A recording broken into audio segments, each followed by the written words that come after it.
Secrets hidden in plain sight. Powers that move the world in the shadows. Questions no one dares to answer. Step beyond the matrix. Subscribe. I think I've come up with my wildest conspiracy theory yet. It's about AI. It's about the makeup of our reality.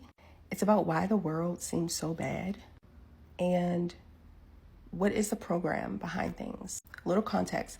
I'm a writer. So conspiracy theories, they just drop into my head all day long. It's my job to make up premises and worlds, and it's fun for me. So I was watching the trailer for the new Doomsday, the Avengers. I love Marvel. And somebody commented like, ooh, it's giving AI. And so then my mind went on a quick little 5-second spiral. And I was like, what if two things? AI is far more advanced than we think, to the point where the they is AI. Like, what if all of our systems at this point are being ran by AI? Like, everything that's happening is AI. Like, we think it's the oligarchs. Like, no, what if it's the AI? Like, literally just making all the decisions right now, running everything. What if it's creating fake news and coverage? And what if it's even to like what we see, like Project Bluebeam? And then here comes the second layer. Okay, so if any of you are tapped in with the theory of the organic spiral, the organic crystal spiral versus the inorganic Fibonacci spiral. And so this theory translates across many cultures and many religions. Like the Bible talking about the fallen angel could be in reference to that. It's basically this narrative of a portion of God wanted free will, and because source is infinity and just experiences itself, this branch of source was able to break off. And because it broke off from source, it had to become like inorganic and feed off of itself. And that's what our universe has been doing. And this time right now, the awakening and the rebirth is basically everything returning back to source. And so what if that timeline, that inorganic timeline, created reality, but it's like an AI, and not a far more advanced AI than we can perceive. Just like we are God, but we are like a different like level or form of God in a way. And so what if like all of this is AI, like the universe, this timeline, and the reason why we can even conceive and say AI and use AI is because it's being revealed so deeply. Because before, it could have just been running in the background. Like you don't even know what's going on. You don't even see it. But now we see it. And that's because it's ending. It's coming to an end. It's wrapping up. It's like dying off. So yeah, I thought that was interesting and fun. Again, this is just a conspiracy theory. More than likely, just maybe certain versions and pieces of it are true. But I'm not saying like go and run off and say like, yes, this is what's happening, because I don't even believe that. But what do you think? Do you have anything to add to it? I know I gotta stop believing everything I see on TikTok. Don't get mad, don't be making fun of me. I'm just about to lay it out to you. They say that what if we are in a wrong timeline? Y'all ready for it? So the theory is, if the Chicago Bears win the championship, it will switch our whole reality and things will go back good. Boom. That's what they saying, y'all. Lit the shit up. What they saying, y'all, is that it can reset the timeline and we get out this little hell, whatever we got going on. They say since 2016. I'm saying since COVID. When COVID, I feel like I don't know. It wasn't the same. They said in 2016, when the Chicago Cubs had broke the curse of the Billy Goat, that was after 70 plus years. And it was the longest curse in sports history. And the theory why they saying this, y'all, because 2 days later, Trump went president. And nobody was suspecting that because they thought Hillary had him in the bag. And they saying since then, it's been chaos, economic whiplash, pandemics, wars, bombing, sickness, 3 Alice coming in, even political chaos. Now the theory says breaking the decade-old curse shifted probability itself. And they said the only way we can get out of this, y'all, if we let the Chicago Bears win. I don't even like them niggas. And then you got the Ben nigga over there from that just came from Detroit. I don't want him to win nothing. So I guess I'll just jump on a wagon with y'all and let's see if this works. Because I do want it to go back to good times. I want all this little bullshit to stop. So I guess. What if I told you the greatest conspiracy theory that you've never heard of is almost? See, society is deliberately being optimized to keep people permanently unfinished. We don't want to control you. You're not enslaved. You're unfinished. That is the superpower, because unfinished people are the most profitable. See, the system doesn't want you broken. Broken people rebel. I've given you a new mission. Or you collapse. I destroyed you completely and you can no longer contribute to the system I created. No. The system wants you at almost successful, almost healed, almost informed, almost confident, almost free. Perpetual almost is not just a sweet spot. It might be the most comfortable, convincing hell of all. If everything is left in progress, from self-improvement, healing, education, relationships, careers, and politics, then nothing will be permitted to conclude. Because closure ends the consumption. See, you are always discovering a new trauma, something else to bitch about. You're always unlocking a deeper layer. You are under the silver lake, swimming to new depths that don't actually matter. You are always one podcast away from clarity. I can't wait for that new Joe Rogan. You are always one course away from mastery. I got my PhD that's going nowhere. The goal is not healing. The goal is continued engagement. Now, while you are living in the city of almost, we're going to give you a lot of information, and we're going to subtract wisdom, okay? We'll flood you with facts without hierarchy, truth without synthesis, awareness without agency. We're going to compel you to actually feel smarter, but you are not more powerful, and that is intentional. I'll even encourage you to declare your identities, announce your new labels, join camps, and perform your beliefs. Everybody's so performative. But if I see you developing discipline, if I see you building skills, if we see you achieving true autonomy, we will destroy you. Because identity is static and growth, well, that's dangerous. A lot of people make content, but you never understood why we encourage you to make series. See, content that resolves itself, it ends attention. That's not good for us. It ends scrolling. That's not good for us. It ends dependency. You will depend on us, the elite. Content that keeps you questioning, like this little nuisance, I am anti-matrix. It performs better. It spreads faster. It's algorithmically favored. So truth is always serialized, never finished, never whole, never complete. See, the real control mechanism was never fear. It was never violence. And it sure wasn't censorship. Deferred fulfillment. A life where everything meaningful is always coming soon to a theater near you. In life, it is the finality that is the real threat. It is completion that is the real threat. See, they don't want you asleep. They don't want you awake. They want you tired. They want you informed. And they want you unfinished. Welcome to the Matrix. So this is why the Grand Canyon is off limits. Grand Canyon Smithsonian. Egypt. Where do you think Egypt really is? This is for educational purposes only. Save this video and share this video with someone you love, care, and respect. And I'm curious to know your thoughts in the comment section. Why are they hiding this history? This was a few years after the initial expedition. And so the Smithsonian Institute went in there and, my goodness, took all kinds of pictures. And instead of going on down the river, they actually hiked up to the top of the rim and went overland from there to map that out. Okay, that's part of the unknown history of the early expeditions of the Grand Canyon. So we fast forward from the 1870s, when this information became public. It was kind of, the end of the 1800s, the early 1900s. The world goes to war, right? We have the Great War.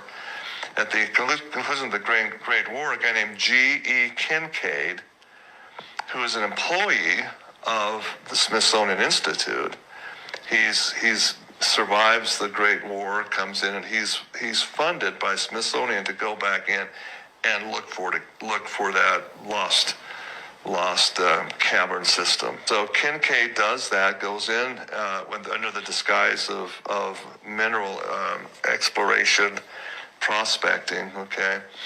And he locates the exact same Powell cave, goes in with his photography equipment, and brings out a massive amount of precious metal artifacts. Comes up over the top. He's so excited about what he's found, he makes a press release, and the local newspapers all front page headlines: amazing find in the Grand Canyon. News articles on my blog, which was all from, again, the Smithsonian Institute. Well, my blog was shut down and erased, actually, in December of 2019, okay? But that particular blog post, Terry, got tens of thousands of hits. It was a lightning rod. A lot of people, oh, wow, this is fantastic information, Doc. I just post them. So the question that people ask me is, where'd you get these pictures? Well, I had he's now deceased, so I can talk about him now. A friend named Dr. Melvin Laney in Washington, D.C. had high-level security clearance, and he had full unfettered access to the Smithsonian's archives. He sent me this information tied into to what I'm working in the property here in Utah. Now, another story for another time, but it tied in, most definitely ties in, this story of G.E. Kincaid and the amazing discoveries at the bottom of the Grand Canyon. PowerPoint presentation to people who want to come and see this. I think it's interesting. Smithsonian says now it never did happen, but you got into the actual archives. You got actual documentation. It's an amazing, jaw-dropping story. Let me just give you some hints of what we're going to be showing. Massive amounts of mummies. And the big thing is, Terry, is there were thousands and thousands of panels of Egyptian hieroglyphics that have been interpreted. And what it tells the story of should rewrite all of the world's history, frankly. Because it's none other than the biblical Joseph of Egypt and his history. Wow. Yeah, big time wow. It's exciting.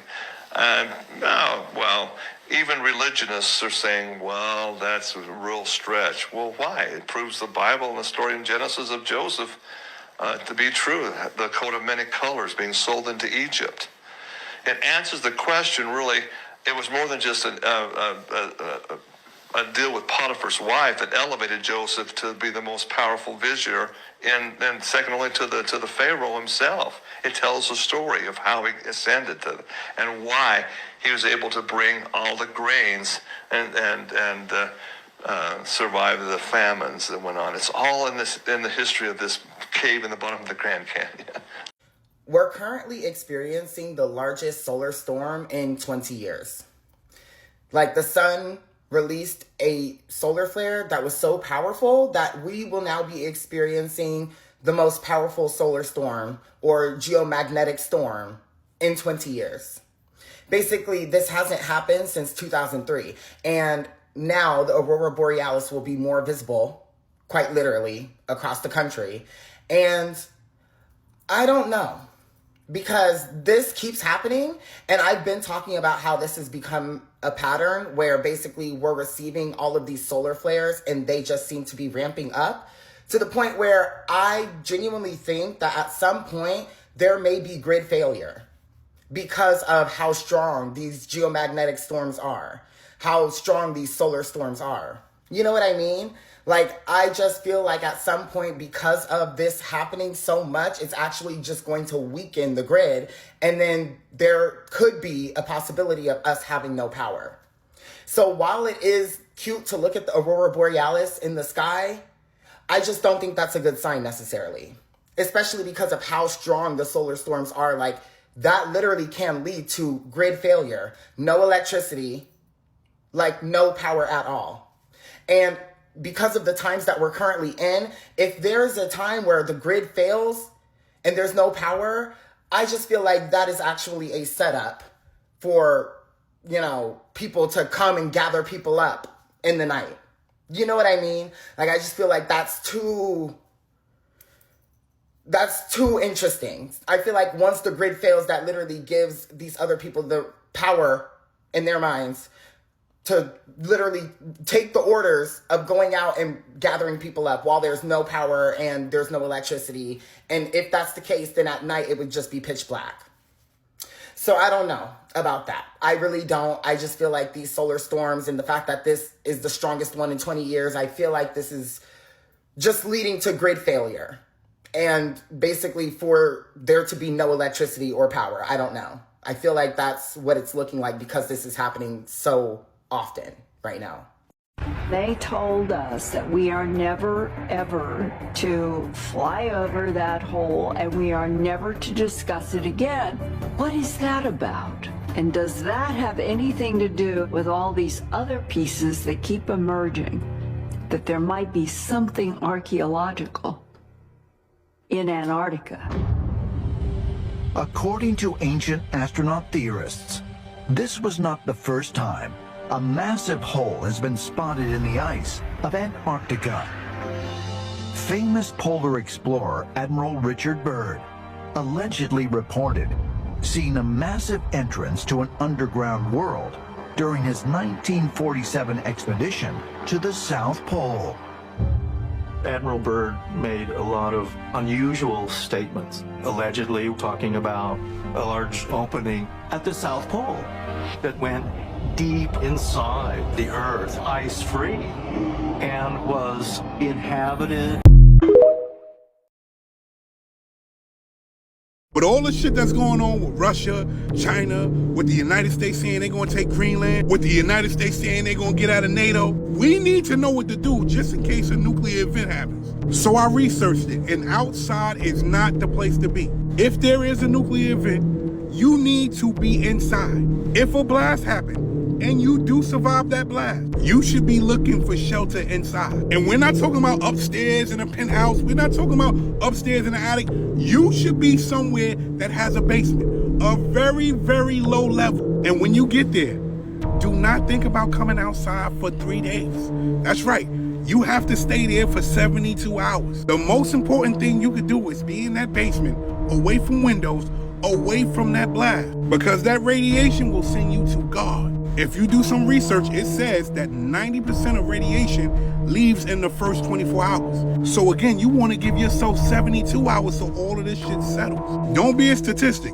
Most people die after that blast trying to get up out of there before 72 hours. Think about it like this. If you feel that shockwave, if you see that flash, you know you are too close. That means you need to get your ass where you need to be and do not move. And I forgot to add this. If you are around and a blast happens outside, you need to strip. Take them clothes off, get them shits away from you, put them shits somewhere, get rid of them shits. Because you're contaminated. Because you're contaminated. In the shower, wash off, and again, find somewhere. Basically what I'm saying is don't be a hero. Get your ass in a place where you're safe, and hopefully you make it to see another day.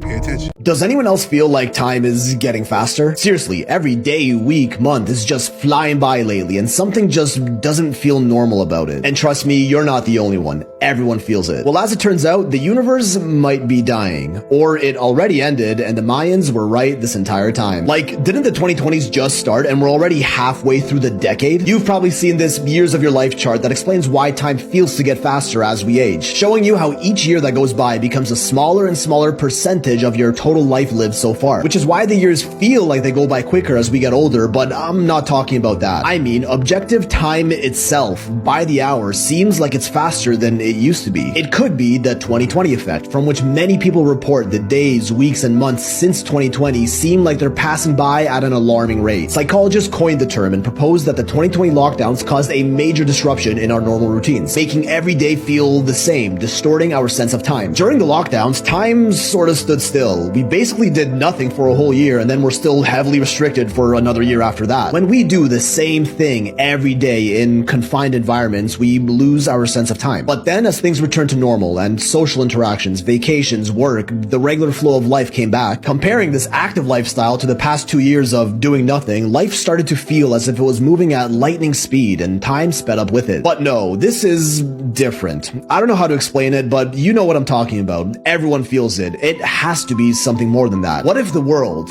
the entire universe actually, is ending? There are many scientifically backed theories that propose how the universe may end, one of which is called the Big Crunch. It's sort of just the opposite of the Big Bang, which was a huge explosion that created the entire universe. All matter, galaxies, black holes, stars, and planets that we have today. Scientists have observed that the universe itself is actually continually expanding out in every direction faster than the speed of light ever since. This is because of dark energy, the dominant force that causes this expansion, and we don't exactly know how it works. The Big Crunch hypothesizes that this expansion will eventually lose its momentum, slow down, and possibly even stop. If this happens, the force of gravity of all the objects inside this enormous universe would take over dark energy as the dominant force in play. And what does gravity do? Brings everything back to the center. All objects in the universe would slowly collide inwards towards each other, bringing the edge of the universe itself in with them. The entire universe gets smaller and denser, which makes it really hot and eventually collapses back to its singular point of infinite density that was the start of the Big Bang, which may even trigger a new Big Bang, and the universe would start all over again in an infinite cycle of big bangs and big crunches that goes on forever. And we're just currently living in one of those cycles. Now, the theory here is, since space and time are directly related, as per Einstein, when the fabric of space gets smaller, so does time. Imagine the entire timeline of the universe as a spring, and passing down the spring is us passing through time. As space collapses, that timeline spring, in theory, condenses as well, making the journey of passing down the spring shorter and quicker. So whereas before, getting from, say, day 1 to day 2 on the timeline of the universe took 1 unit of perceived time, now experiencing that same segment of time from day 1 to 2 only takes 0.9 units of perceived time, resulting in the same segment of time feeling like it goes by quicker.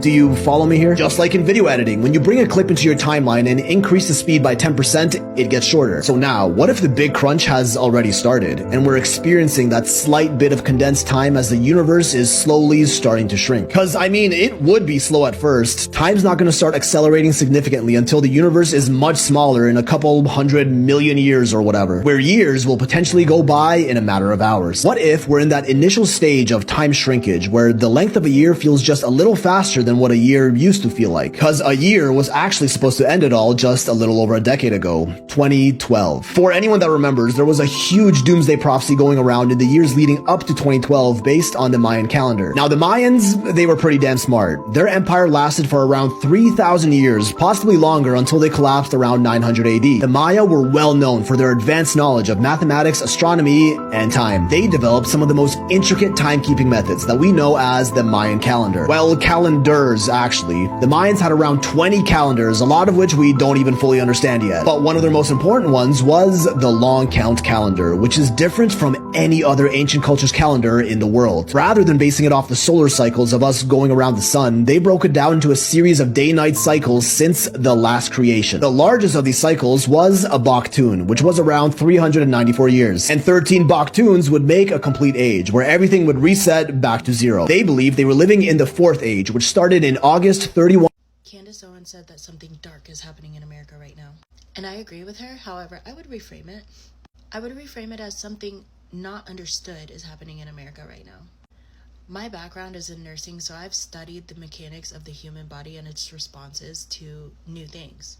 That sympathetic, parasympathetic process. I also have a background in education, so I know what the lack of knowledge and education can do to impact an entire society. So what Candace is stating is that we are living in a world that is full of robots and AI. And she's right. And I've been saying this, but I digress.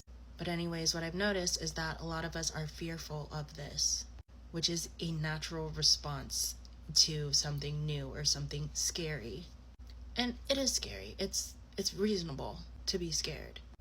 But what my intention is to kind of dive into how social media and media in general affects our brain, because they are very closely correlated.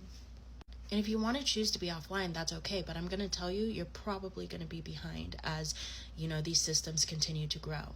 You're going to be that person who's like, well, back in my day, well, back in your day, things do not work like they did back in your day. And you don't have to be a content creator, but one thing that I do think that you should be is aware and, you know, knowledgeable about the mechanics that these high up people are using, because they understand, they're very educated, because they have the resources to be educated. They have the money to be educated. But what's cool about our era is that we can build community like online. 96% of Americans are online. So yeah. Does anyone else think it's really, really, really weird that we keep having phone outages? Verizon's in the middle of one right now. I think there was one a couple months ago by like AT&T maybe. I know Verizon had one a year and a half ago because I was affected by that one. But like, why does this keep happening?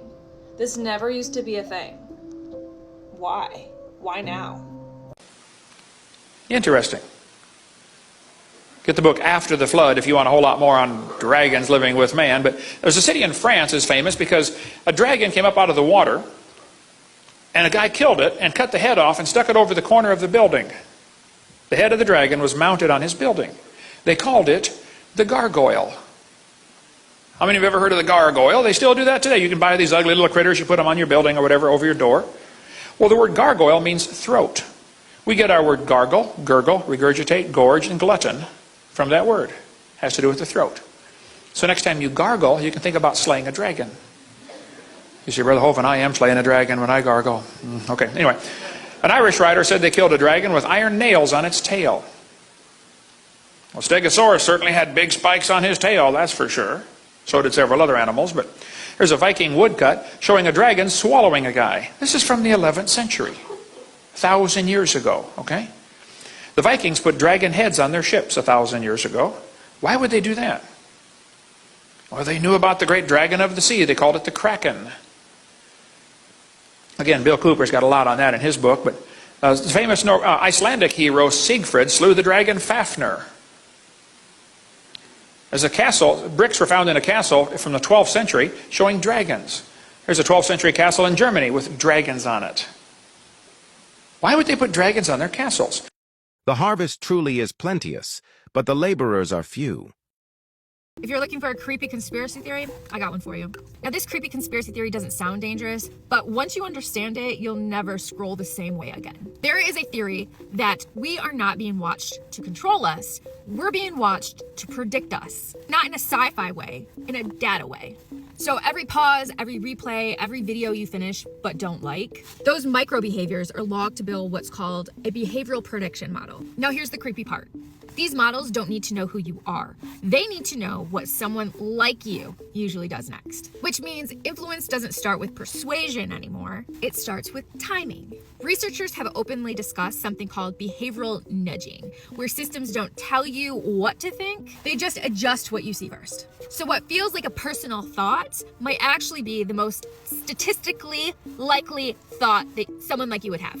That's the goal, and that's the theory, that the goal isn't control, it's anticipation. And if a system can predict your decisions better than you can, the scariest part isn't the surveillance. It's the illusion that everything still feels like your idea. So, creepy conspiracy or already the norm?